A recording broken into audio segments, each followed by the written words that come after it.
take a seed, you plant it, you grow it, you dry it, you roll it, you smoke it, and it goes down smooth. Hey! Spanning the continent to bring you the truth about cannabis and marijuana law reform. I smoke pot and I like it a lot. The Russ Belville Show, the voice of the marijuana nation.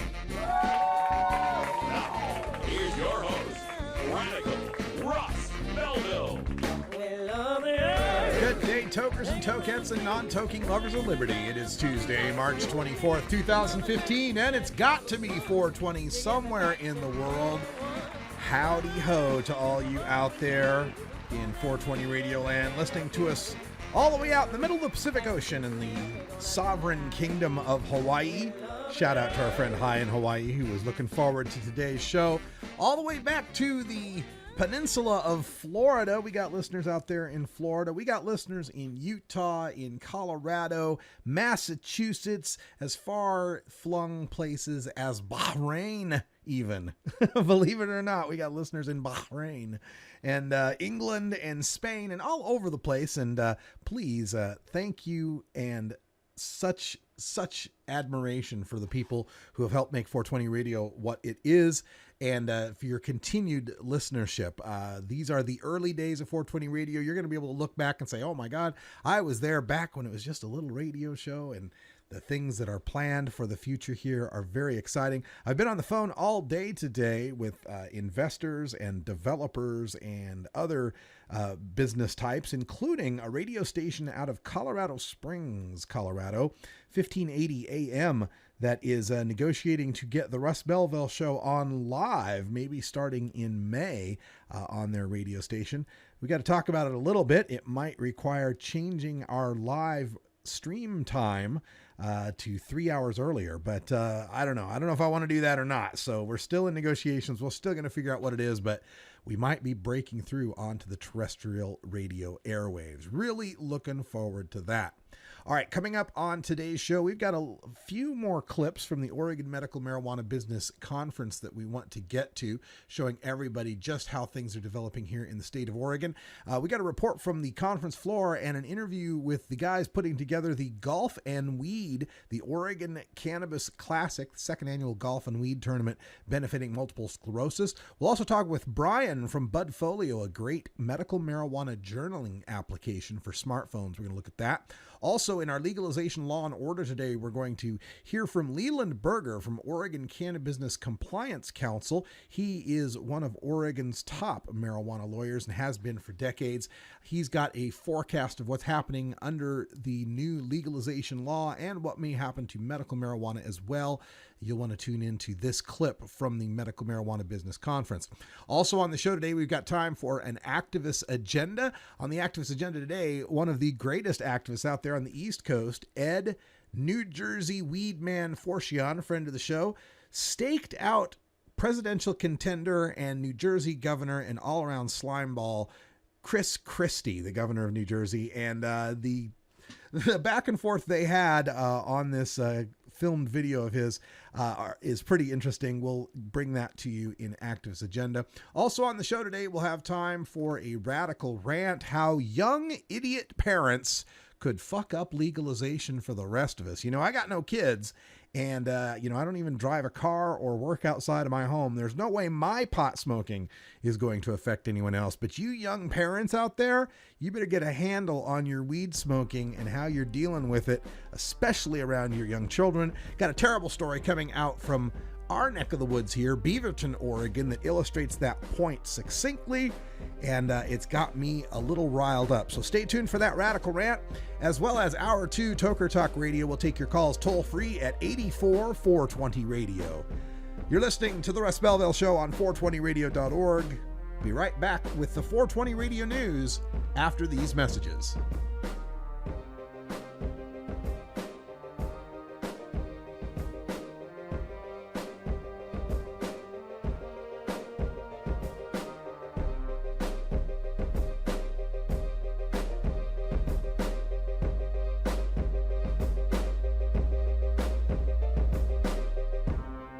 You're tuned into the Russ Belville Show, the voice of the marijuana nation.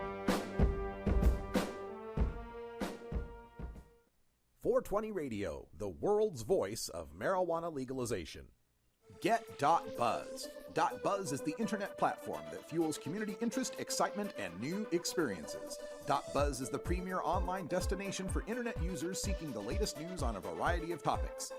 .Buzz appeals to groups active in blogging, communications, journalism, advertising, and marketing.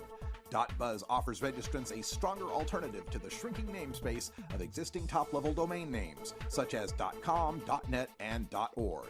Get your name now at get.buzz. Hey, this is Big Daddy. Big Daddy. I like it like that. I want you cats to join me at the Funky Roller Ring, right here on 420 Radio. It's like the groove in Soul Town, smashed together with a greasy pork sandwich on the side, baby. 2 hot dogs and a strawberry soda. Funky Roller Ring.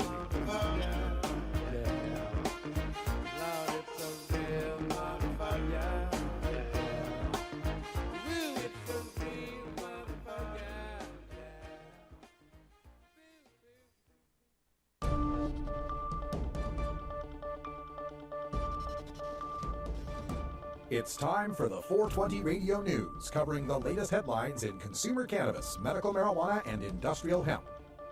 Transcripts of 420 Radio News are available daily on our website at 420radio.org. Now, here's Russ Belville with your marijuana headlines in 4 minutes and 20 seconds. This is your 420 Radio News for Tuesday, March 24th, 2015. Leading members of the Senate Judiciary Committee sent signals this week that the CARERS Act is in serious trouble. The act, proposed by 3 rising young senators to protect medical marijuana states from federal interference, must pass the committee stacked with some of the most senior lawmakers in Congress, many of whom came to power during a tough-on-crime era of the drug war.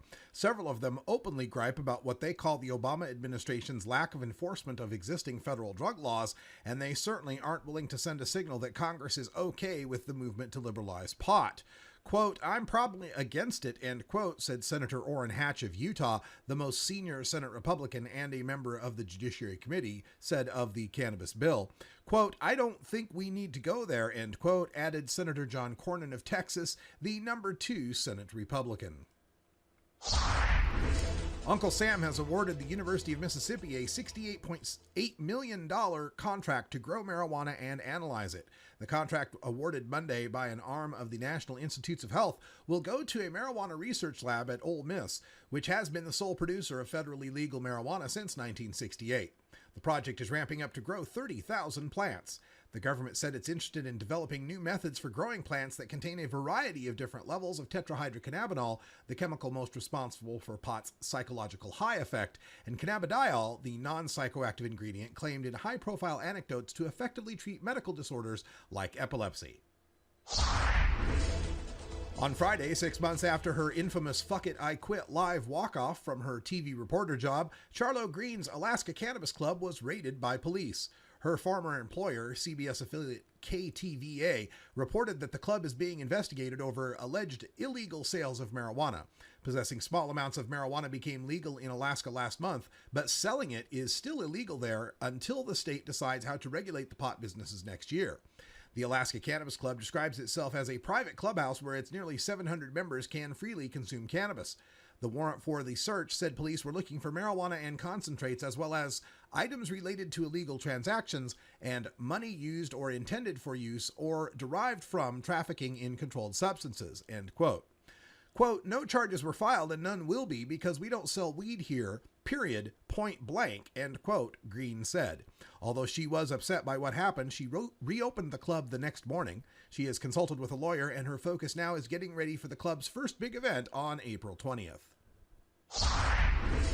The Marijuana Policy Project, which led the drive to legalize recreational marijuana use in Colorado, unveiled its legalization plan for Maine today. It is the second marijuana legalization plan released in the state of Maine this year and sets the stage for dueling campaigns pushing for legalization referendums in 2016. In February, Legalize Maine submitted to the Secretary of State an application for a citizens initiative that also seeks to legalize and regulate marijuana. Legalize Maine touts its proposal as a homegrown plan that focuses on supporting cannabis agriculture and small-scale growers. To qualify for the ballot, each group must collect 61,123 valid signatures, or 10% of the total votes cast for the governor last November. The filing deadline is February 1st, 2016. In addition to the efforts to get referendums on the 2016 ballot in Maine, Representative Diane Russell, a Democrat from Portland, has submitted a legalization bill that the legislature will consider this session.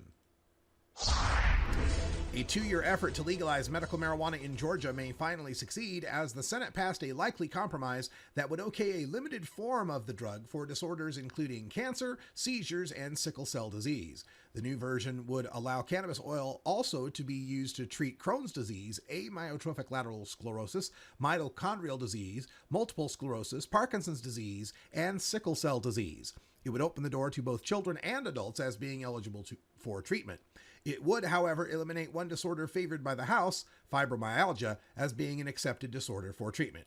And it would set a higher bar for what type of oil would be allowed. The oil could contain no more than 5% THC and must contain a matching amount of cannabidiol. This has been your 420 Radio News for Tuesday, March 24th, 2015. I'm Russ Belville.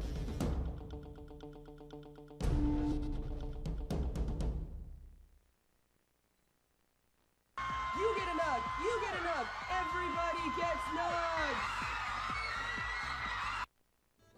The Fingerboard Extension has fretted instruments to enhance your creativity. It has new and used guitars and banjos from beginning to high class. The Fingerboard Extension has National Resophonic, Husson Dalton, Larrabee, Heritage and Recording King guitars, and Mike Ramsey, Wildwood, Gold Tone and Recording King banjos. The Fingerboard Extension also has drum stuff, used gear, and parts. Stop by the Fingerboard Extension, downtown Corvallis, Oregon at 120 Northwest 2nd, or check out the inventory on the web at fingerboardextension.com and reverb.com. Hey, this is Willie Nelson for Normal. I smoke pot and I like it a lot. I learned a long time ago that marijuana is a lot safer than alcohol. There's nothing wrong with the responsible use of marijuana by adults. It's time we stopped arresting and started respecting those who smoke marijuana responsibly.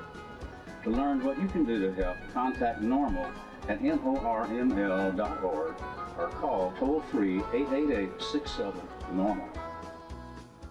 Hey everybody, it's Radical Russ here from 420 Radio, inviting you to be like me and get your ink done at Lucky Horseshoe Tattoo, Fort Worth's most female-friendly, clean, sterile, awesome tattoo shop. Thomas and his crew are true artists who can design you a custom piece or use a design you bring in. Lucky Horseshoe Tattoo also offers all styles of tattooing as well as piercings and all-around fun. In the DFW area, stop by Lucky Horseshoe Tattoo and tell them Radical Russ sent you. Trust me, it'll feel awesome.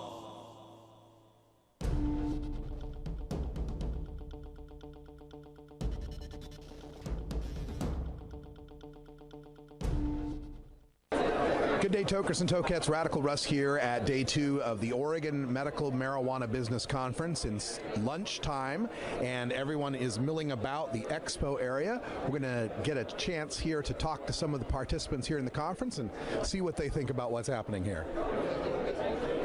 All right, we've got one of my favorite ideas in the world, golf and weed. Tell us all about the Greener Side's second annual Oregon Cannabis Classic.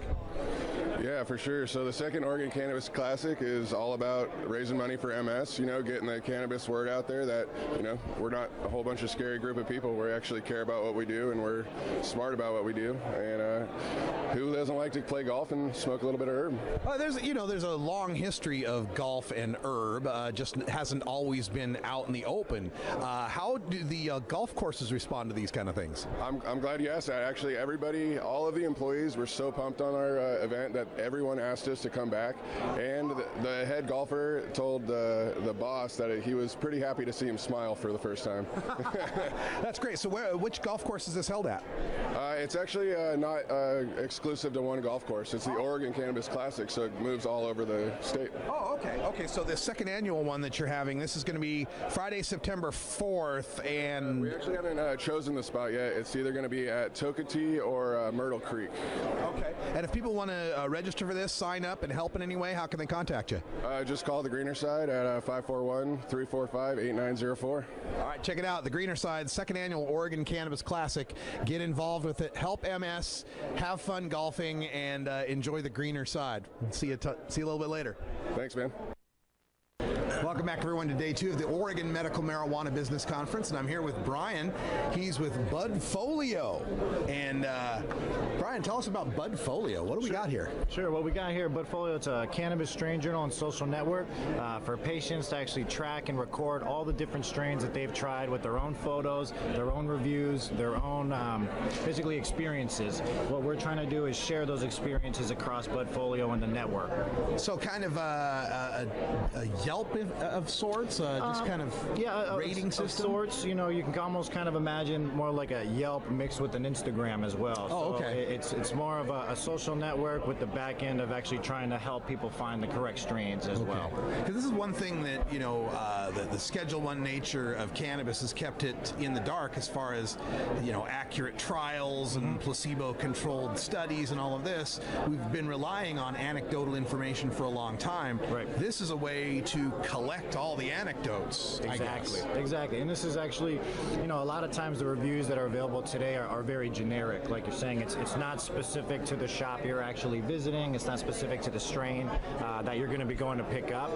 But Folio really lets you find, you know, strains that are available at the shops today, how that neighbor of yours actually thought of the strain, and things like that. And again, you know, we really feel the communication about the particular strains at each shop is key for bringing in that consistency as well as finding the proper strains that you like. So do the shops themselves opt into Budfolio? Do you collect the information independently? How does that work? Yeah, so the shops as well, so they actually can host a dispensary profile similar to a user profile as well, and they can actually enhance their profile to market their menu and just reach patients through our network as well. But they can also sign up for a free listing, which is going to get their geolocation within the application, as well as a bio, a photo and logo, and then they can actually use our lounge, which is that Instagram, Twitter feed, to really freely promote anything within their shop, photos, links, you know, whatever they may want to do. Budfolio is an open platform for them to market their business through. Great. So we've got the strain reviewing and the co-journaling, people being able to share that information. We've also got kind of a social network based upon the dispensaries where people are rating these things. Right, exactly. So, you know, that's one of the keys again, is as you're building your journal, you're actually able to tag the dispensary that you purchased a strain from,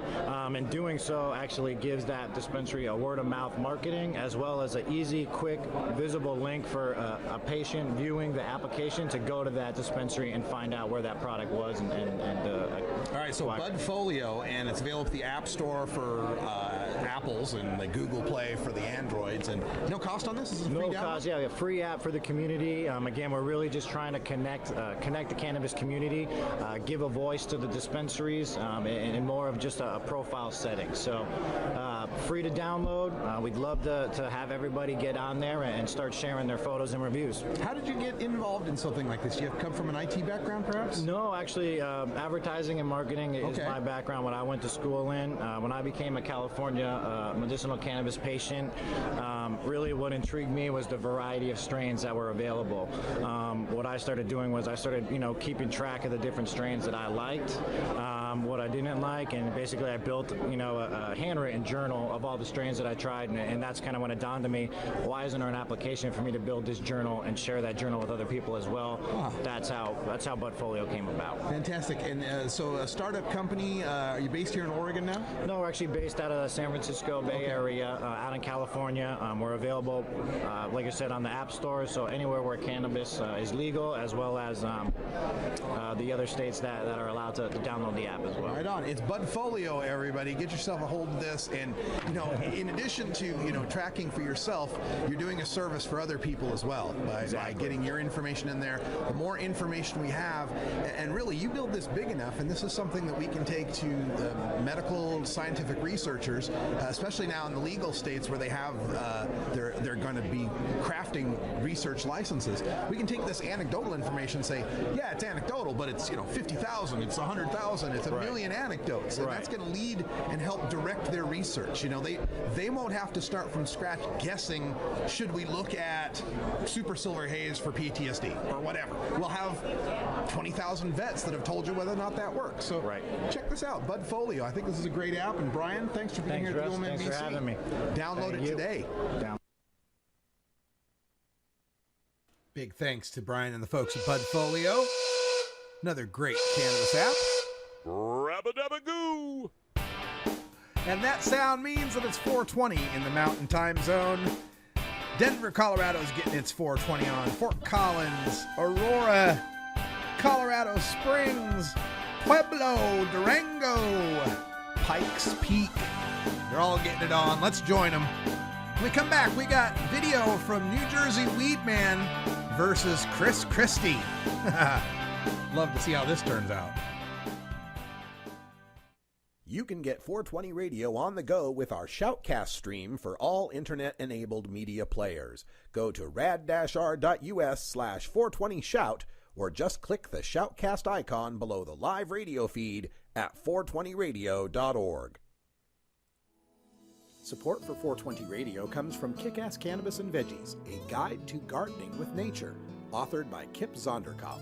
Based on the ethos that a living soil is the foundation of a thriving garden, Kick-Ass Cannabis and Veggies is your guide to naturally growing resinous buds and nutrient-rich veggies. Get the ebook now with instant download at kickassorganics.com. Previews available on Amazon, iTunes, Nook, Google Play, Kobo, and many other online retailers. Funky Roller Ring. Oh, yeah. What's happening, Groovy Cats?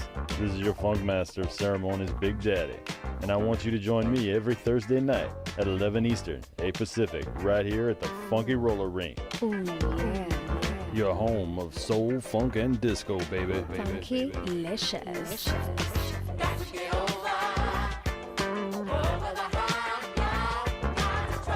There's always a party at the Funky Roller Ring.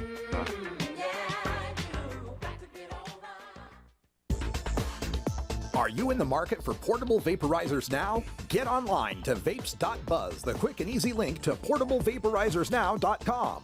Vapes.buzz has everything you are looking for, including vape pens, herbal vaporizers, e-juice, parts, accessories, and more. Visit vapes.buzz and use promo code 420radio to get 10% off your online purchase, or just give them a call at 866-264-2415. Vapes.buzz. Get vaping, baby!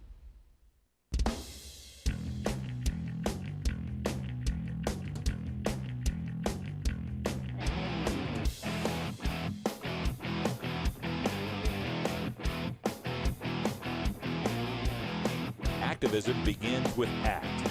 The Russ Belville Show features the stories of hardworking grassroots activists working for an end to prohibition in today's activist agenda. All right, welcome back, everyone. 23 after the hour, and today in the Activist Agenda, we're going to turn to NewJersey.com, which has a video posted by Ed Forchion, better known as the New Jersey Weed Man. He has been trying to get New Jersey Governor Chris Christie to answer questions publicly about medical marijuana and marijuana policy in general, and Christie dodges him at every opportunity.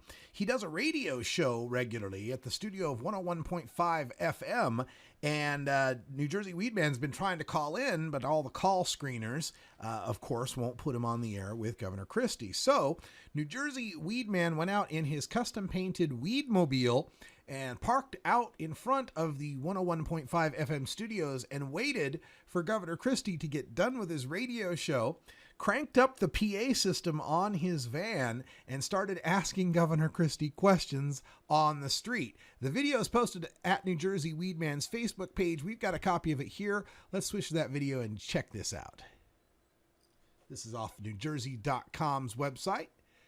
Just as soon as this gets loaded up, it's getting a lot of hits today on the internet. So thought this was going to just go no problem, but of course we're doing it live and it's going to take a while to load up. At least we're not getting one of those darn advertisements. But again, New Jersey Weedman was called Relentless by Governor Christie. And New Jersey Weedman asked him a whole bunch of questions about this. Let's see if I can switch this over, maybe do a refresh on this if we can get this video to play for you. Unfortunately, we're having to play it off the website, so we're unable to download this directly and play it through the Libremator as we would prefer, but that's one of the downsides of doing it live. All right, here we go with that video from New Jersey. Mr. Christie, how are you? This is the Weed Man. I tracked you down again. Hey, if Batman has a Batmobile, shouldn't the Weed Man have a Weedmobile?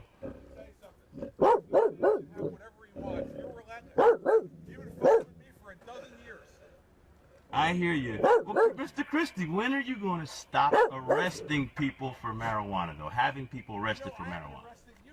You know now. I haven't arrested anybody. I don't get to do that anymore. But the prosecutor's office, our state laws still say marijuana is illegal, a Schedule I drug, and 22,000 people got arrested for marijuana last year. Weed Man, by the way, so does the federal government.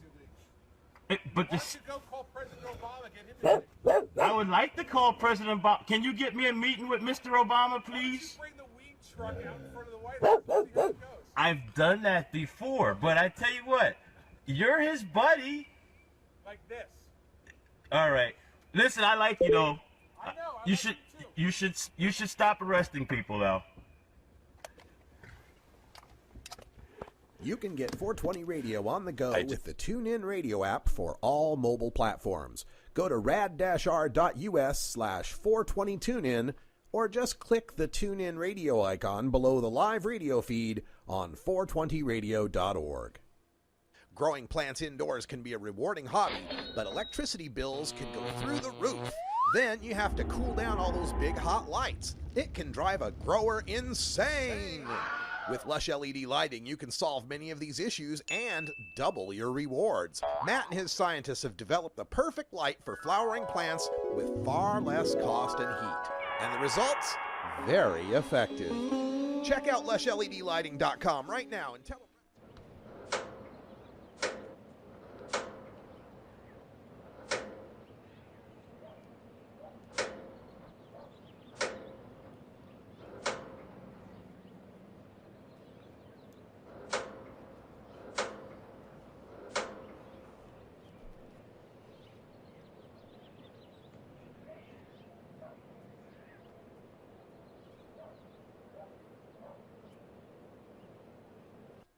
The law offices of Omar Figueroa would like to remind you to stand up for your rights. If you are detained or arrested, treat law enforcement with respect and stand up for your rights by repeating, "I respectfully invoke all of my legal and constitutional rights. I do not consent to any search and seizure. I want to remain silent, and I want to speak with my attorney." Please contact the law offices of Omar Figueroa at 415-489-0420 or 707-829-0215 or on the web at omarfigueroa.com.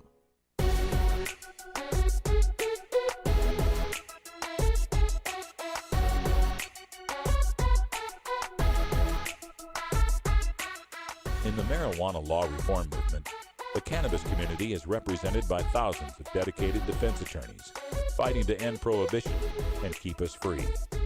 The Russ Belville Show visits with the tireless courtroom crusaders in our legalization, law, and order.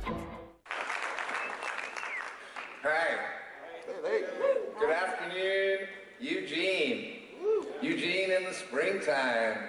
It's wonderful to be here, and I'm so grateful to Alex and Ngaio and Anthony Johnson and Debbie Goldsberry for putting on these conferences. I speak at a lot of business law conferences, but this is the only one that combines activism and business information. And,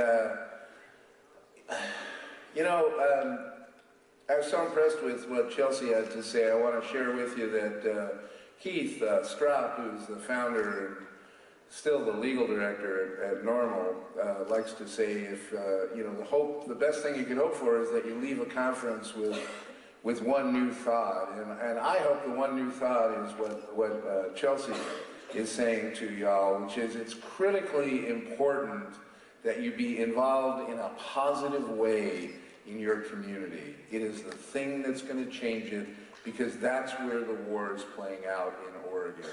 In the implementation of House Bill 3460, even before 91 went into effect, that's where it's playing out. I'm going to talk about that a little later. I did want to follow up also on something that Alex mentioned.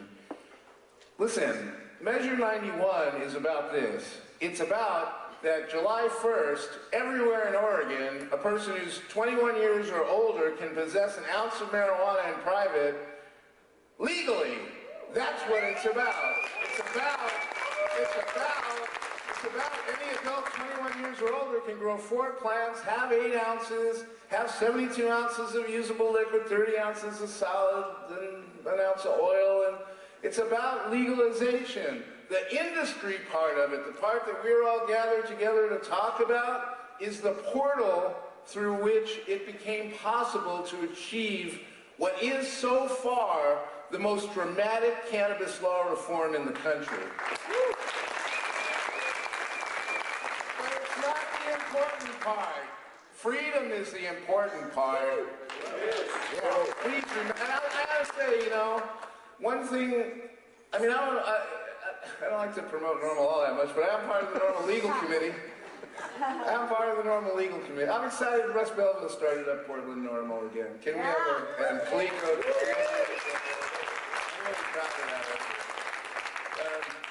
but I was going to say I'm part of the normal legal committee.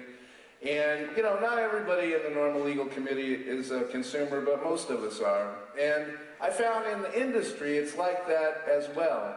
And that it's not people who say, you know, oh, I'm going to make a gazillion bucks, this is what I want to do. It's people like Chelsea who are motivated by compassion. You know, that there's an opportunity to make money doing good work. And so God bless you all for that. You know, I'll talk in a minute about how our office is organized and how I work closely with Robert Graham, but I hate to start off this way, but I have to correct him on one thing. Extractions are only lawful at grow sites because under the definition of manufacture is extraction. And extraction is manufacture. You can only manufacture at a grow site. You can't have a grow site at a dispensary, or really a medical marijuana facility. So you can't extract at a facility. You can only extract at a grow site. And then I have these announcements. Are there any other lawyers here besides me still? Could you stand up if you're... I can't even see everybody. Hi. Can we have a round of applause for the cannabis lawyers? You know, Alex said... I love Alex to death, and I appreciate the hell out of him giving me an opportunity to speak to y'all. But it's bullshit to say that it's just Robert and I. There's lots of good cannabis lawyers, and what Steve D'Angelo said is true. There's plenty enough work for all of us, you know? So there isn't any reason for us to be like that. And I want to tell you about 2 exciting new lawyer things. One is, did you see, Leah, where those people were? Yeah. Could you go? So Leah's going to come back to y'all because we're starting, you know, within the Oregon State Bar, there are different sections. There's an aviation law section, an appellate law section, a criminal law section. We're starting a cannabis law section. Yeah. And it requires signatures, and even though the campaign's over, signature gathering isn't over, and so Leah's going to take care of that now. And then I'm really excited to let you know that this Thursday night, or afternoon, 4 o'clock on Thursday, in Berkeley, California, with me on Skype, is going to be the founding board of directors meeting of the Cannabis Bar Association. Yeah. My unit is gone. I know that we talked a little bit yesterday about, you know, Michelle Alexander says it's not right that white men are making money off of black men in prison in this industry, and that's exactly correct. And there is, is JC still here? Could you stand up? If you have a question about the Minority Cannabis Industry Association, check in with JC, and I just wanted to mention their website is minoritycannabis.org.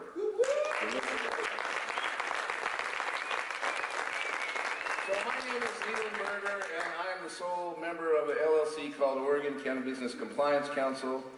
I've been practicing for 32 years in April, which is longer than anybody else. And I've been working on this, I'm trying to free the weed for the last 20 years.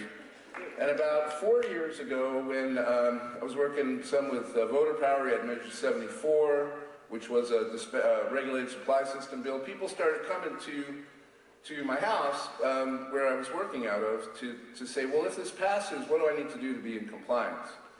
And so a couple of years ago, I guess not last December, 2 Decembers ago, I started Oregon Cannabis Compliance Council, LLC. And one thing that was interesting about it is that I don't mind meeting with people, with drug war victims, people who've been arrested and prosecuted in my home, but I didn't think business people, I have enough trouble with people taking me serious anyway, but I was worried they wouldn't take me seriously if I was meeting them at the house, and I decided I needed an office. And about 3 years ago, Leah Flynn, who's my legal assistant, office manager, industry insider, and pot snob, started organizing my life, and we went looking for places, and we found a place, and we put an awful lot of work into it. I had to find another lawyer, Ann Whitty, to help sublet one of the offices. And at the very last minute, after like 2 weeks of trying to figure this out, the landlady says, well, it's just one more thing, but it's a deal breaker. I said, what's that? She says, well, you can't be, or put a sign up that says Oregon Cannabis Compliance Council. I said, why not? She said, well, it might offend other tenants. And I said, well, that's bigotry. And she said, no, it's not. And I said, well, what if I had decided to shift my practice away from criminal law and look after the rights of gays and lesbians and transgender people and bisexuals and open homosexual law? And she said, well, that's different. And I said, no, it isn't. And so we didn't rent there. We rented somewhere else. And I didn't wake up one morning and say, well, I've been practicing criminal law, I can advise about business formation, I know all there is to know about intellectual property, about zoning and everything. So what I've done is I've associated with different lawyers around the state. Cole Haber in Portland does business formation work as part of an association that we have. He is Voodoo Donuts corporate counsel, and he and I went to law school together, and 35 years ago, and he's an art law guy by trade, so he does intellectual property work statewide. Robert Graham knows securities law, and he does that statewide, as well as business formation in the southern part of the state, as well as co-chairing trials that we've had down there. Ross Day is a property rights activist. And so he helps out with zoning, because you're going to hear how they're fucking... Do I offend anybody if I say that? How they're fucking with us on zoning and land use stuff. He knows that stuff. And I could figure that out, but he's got these relationships that are so critical that, like Chelsea mentioned about Brian. And then this young woman from Wisconsin who went to Marquette, went to law school in Minnesota, came out here, worked with some of the criminal lawyers for a while, went back to school, got a LLM, a master's degree in environmental law with an emphasis in hemp. So I'm associated with the hemp goddess, Courtney Moran. No one knows more hemp law than Courtney Moran, so I'm excited about that. Okay. I can tell you currently at OC3, we are working on a compendium of what would be the best places to site a store, a retail outlet, a medical marijuana facility, a retail outlet after the moratoriums end in May. And we're also almost done, aren't we? Figuring out which counties are going to be the counties to cultivate in with the least resistance from the locals and the best climate. And if you want more information about that, give us a call, come on in and see us, and we'll be glad to talk to you about it. I did want to mention about the out-of-state patients. Joel Behringer was taking his friend Jeremy Fox from Northern California up to Fort Lewis McChord, where Jeremy Fox was going to become Sergeant Fox and fly to Iraq.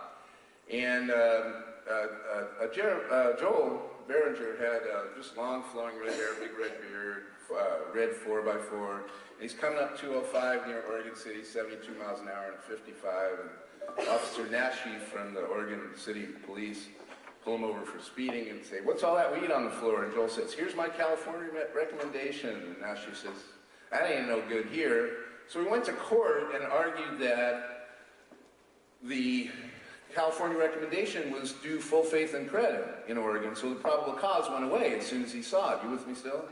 Yeah. And that if it didn't, he was interfering with my client's constitutional right to travel. So we lost in the trial court and went up on appeal, and the Court of Appeals said, well, we're not interfering with the California recommendation because California recommendation provides a limited immunity under California law, and he still has limited immunity under California law. But the right to travel is about, do we treat non-Oregonians differently from Oregonians in an illegal way? And it depends on whether the statute is ambiguous or not, and they found the statute was ambiguous, and we lost again. So we lost the case, but changed the law, because the Attorney General read it and advised the Oregon Health Authority that they should promulgate new rules, and that's how we got out-of-state patients. By the way, there was a young lawyer who helped me out on the appeal. His name is Anthony Johnson. But the only reason we needed to do that shit was that we kept going to the legislature seeking reciprocity, and they kept telling us to fuck off, No, we're not going to have. The cops said no, and we couldn't get reciprocity. So this is how we achieved this, and I was thrilled to hear Senator Floyd Prozanski yesterday say that we're going to get reciprocity. It is good news, isn't it? And plus, I sort of wonder, how much do we really need it? We need it, I guess, for the kids, right? If you're under 21 and a patient and you're visiting, but if you're over 21 and a patient, then you'd be legal anyway. I want to talk a little bit about legislation. I mentioned yesterday about 3722, which is the bill to change the sentences and expunge everything. I got an email from Aaron Romano, who's a normal lawyer in Connecticut, where they had won a case there, and I think we may be able to change that law to fix that problem. 2645 is a bill that would make it illegal to vape it would add vaping cannabinoids as well as tobacco products or nicotine under the Indoor Clean Air Act, which calls into question the legality of lounges. And we're being told, well, you could have a lounge so long as it was a private club and no employees. But, I'm really concerned about it. If anybody here have a lounge, want to open a lounge, it's really time to contact your legislator and say, WTF, what are we going to do to make it so we could get lounges? Because the lawyer for the OLCC is telling the OLCC that it's not legal and that they have the authority to shut it down.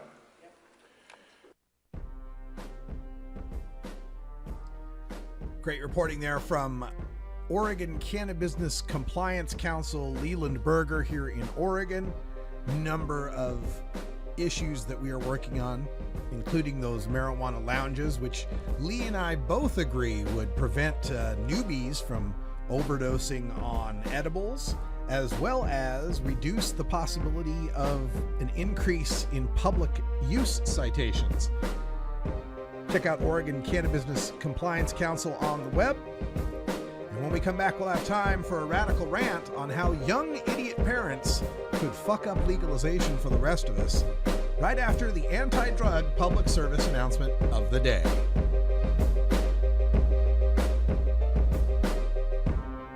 You're tuned into the Russ Belville Show, the voice of the marijuana nation. You can get 420 Radio on the go with the Ustream video app for Android and iPhone. Go to rad-r.us/420Ustream or just click the Ustream app icon for Android or iPhone below the live radio feed at 420radio.org. At Herbie's Cannabis Seeds, we pride ourselves on bringing you the best quality seeds from the world's most respected cannabis seed producers, all at the lowest online prices. You can find Herbie's Seeds at herbiesheadshop.com. All cannabis seeds are sold as souvenirs and as a means of preserving cannabis genetics. Herbie's Seeds in no way intends to condone, promote, or incite the use of illegal or controlled substances. We strongly urge all prospective customers to check their national laws prior to placing an order. Herbie's Seeds at herbiesheadshop.com. Proud sponsors of the Russ Belville Show and 420 Radio.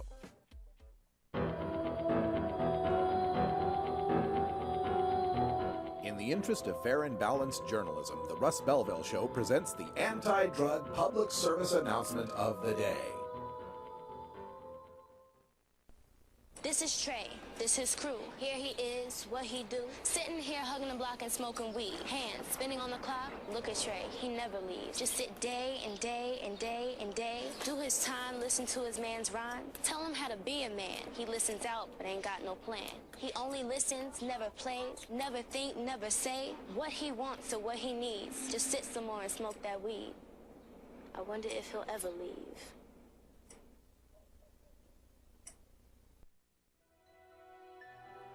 This has been the anti-drug public service announcement of the day. To cure this sort of reefer madness, listen to the Russ Belville Show every weekday on 420radio.org. This is Radical Russ encouraging you to take a look at the Weed Blog every day. Johnny Green and the staff at the Weed Blog are on top of all the latest developments in the fight to end marijuana prohibition nationwide. You can even get the Weed Blog on your smartphone by installing the Weed Blog app for iPhone and Android. If it's about weed, it's on the Weed Blog, including my original writing. So don't delay, read the Weed Blog today.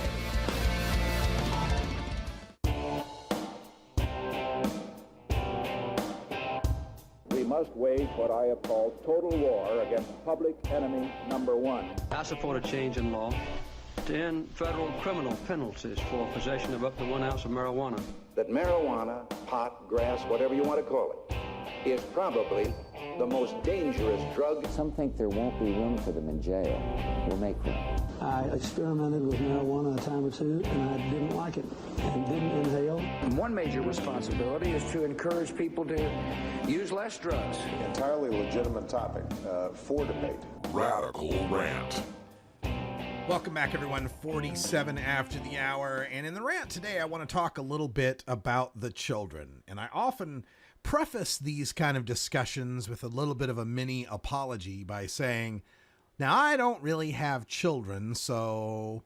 But this time I want to preface my discussion with an emphatic statement. I don't really have children, so listen up. Those of us without children or with the children who are already grown and have flown the nest are very excited about the prospect of marijuana legalization, whether it's arrived in our state like I've got here in Oregon, or whether it's due for your state sometime soon like Maine or Massachusetts or Ohio or some of these other states. Regardless, those of us who like to live our lifestyle as adults are a little bit annoyed at what we call the WATC contingent. What about the children? Oh dear, what are we going to do with marijuana legalized? What will we tell the children? How will we deal with the children? Well, folks, I don't have to deal with the children. I'm an adult. I don't have any kids. And a lot of adults out there, their kids are grown and they don't have to deal with the children either. And they just want to be left alone to be able to smoke a joint, be able to load a bowl, be able to dab a concentrate, grow a plant, go to a store and buy some more. That's what we want. Now, we don't want to drive stoned. In fact, I don't even own a car. I don't drive at all. I take public transportation everywhere. We don't want to get high at work, right? Most of us never even consider such a thing. In fact, I work at home, so it really doesn't matter. But every time we try to legalize marijuana or try to change or reform the marijuana laws in any small way, we get met up with WATC. What about the children? Oh, how will this affect the children? The first thing I'd bring up is that legalization is not going to affect the children that much in the first place because the children already got theirs. The kids already got their hookup. They already know where to get weed. For the past 4 decades, we've been asking them on government surveys, is it easy or fairly easy to get weed? And about 80 to 90% of them say yeah. And there's been rise and fall in their use of marijuana, but no study to date has shown this to be tied to any sort of change in the marijuana laws themselves. There are a ton of cultural and social factors that go into that. So I don't think marijuana legalization changes it much for the kids at all. I think it will dry up some of their sources because there just won't be that much profit anymore. On the other hand, it might provide more access to be able to sneak it from mom and dad's cabinet. And that's where this rant is leading. Some of you are adults who are parents of kids who are still young. And I worry about you, and I worry about the disproportionate impact you might have on the unfolding debate about marijuana legalization. When I was at TCU last Tuesday, a week ago, debating Ben Court from Project Sam, there was a question that came from the moderator, which was, what do you fear most about legalization? What do you fear most? The Project Sam guy had all sorts of answers, but my number one fear, as I have to paraphrase because I wasn't allowed to record it, but it was basically, my number one fear is that idiots on my side will do something stupid to provide ammunition to Ben Court's side. And I still hold to that I fear the most that, see, at least when marijuana was illegal, you had to be a real dumb shit to get busted with it, or really unlucky. You had to do something stupid or just be really unlucky. And the default protocol for pot smokers was to keep it hidden. Put the shit away, man. Gotta hide your stash. You don't want someone to come in and see your stash. And so there was noise control and odor control and stash control. Keep it hidden. Keep it on the down low. But now that legalization has happened, I fear there's going to be a contingent of people, mostly young, mostly male, who will have kind of a fuck you, it's legal attitude. Who'll be rude, who'll be the kinds that'll smoke in a park, like I read in one Seattle Post-Intelligencer article, who'll be smoking in a park, and when asked by a parent, hey, my kids are here in the park with me, could you smoke that somewhere else? Fuck you, it's legal. Those are the kind of stories I worry about, that now that it's legal, that default protocol of keeping it on the down low, keeping it unknown, being polite around others just for the sake of self-preservation will go out the window. And some people will feel like flaunting their newfound legalization in a way that's going to lead to a backlash against it. That's one of my fears. Here's another fear, and more specifically to the idiot parents line. This was in the Facebook of the Beaverton Police Department. This was Sunday, and they posted it yesterday. Beaverton, by the way, is the home of Nike. The Nike World Headquarters is in Beaverton. It's a kind of a richy Republican suburb of Portland. I will just read to you from the Beaverton Police Department Facebook page. Man arrested for blowing marijuana smoke into the face of his infant child. On Sunday at 11 p.m., Beaverton officers were dispatched to a disturbance call. The disturbance was related to a custody issue involving a wife and her estranged husband, identified as Christopher Robert Kling, 22 years old, from Beaverton. The officers were able to help to calm down the disturbance between Kling and his wife related to the children. Officers were contacted by a friend of the family before they left the area and given a video that showed Kling smoking a glass pipe and then blowing the smoke into the mouth of his infant child. The friend who provided the video told police that the smoke was from marijuana and that this was not the first time he had done this.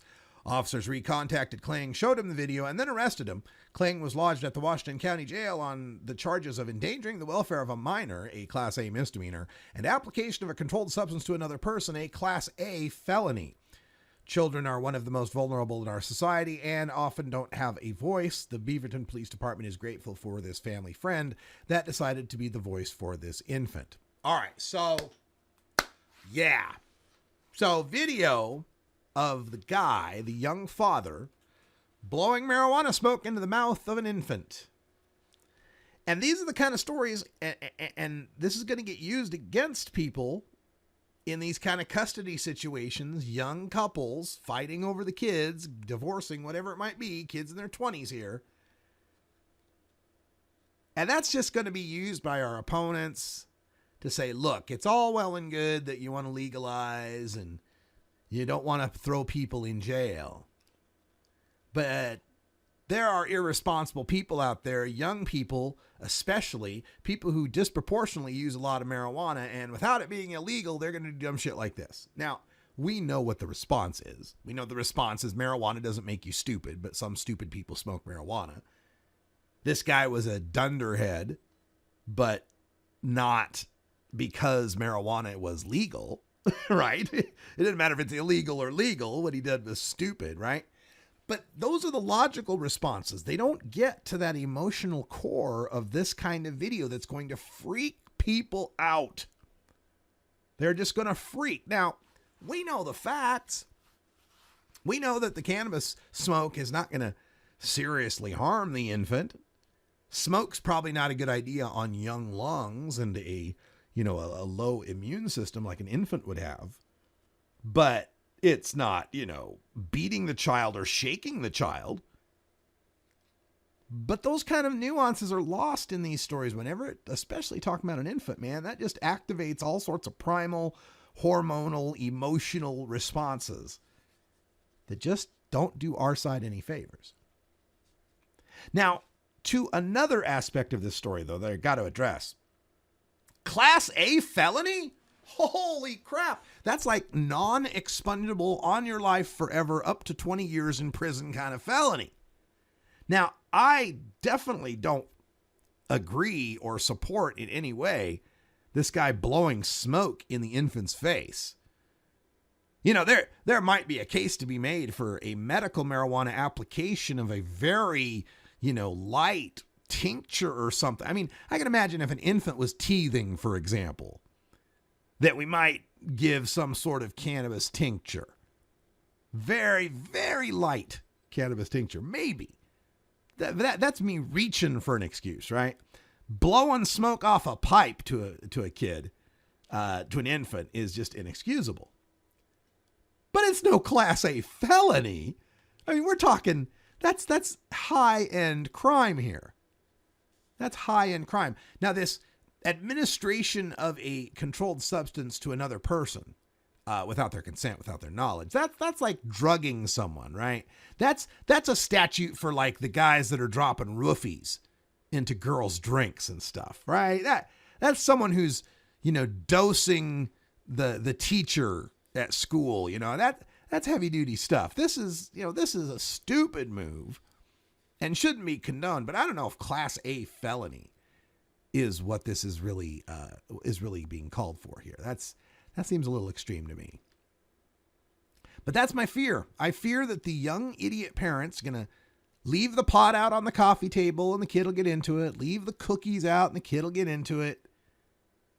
So young parents out there, you need to consider marijuana as still being illegal. You need to keep that protocol that we've developed over the past 40 years of this drug war. Because your kids getting a hold of marijuana is the number one thing that could derail the momentum we've gathered so far. It's happened before. Know your history. Throughout the 1970s, the support for marijuana legalization doubled from about 15% public support to about 30% public support, from 0 decriminalized states to 11 decriminalized states in the span of 6 years. A rate of about 2 states decriminalizing per year when nothing had ever moved before. And this was during the Nixon administration, the Ford administration, when most of them happened. And those administrations were none too kind to marijuana smokers. And it all came undone thanks to a parents' movement in the late 70s and early 80s. As marijuana became more mainstreamed and head shops were popping up in sleepy little corners of America, the parents sounded the alarm that the gas mask bongs were on their way. All the kids would become marijuana addicts. It was inevitable. And that brought the support down, and we didn't get any meaningful change in marijuana laws from 1978 to 1996. We were in the dark ages. I don't want to see that happen again. I don't think it will, but if it's going to, the way it's going to happen is through WATC. What about the children? Well, folks, time flies when you legalize. That's all the time we got for hour 1 here in the podcast. But stay tuned for hour 2 coming up live here on 420radio.org. We'll take your calls on our new toll-free studio phone number, 84-420-RADIO.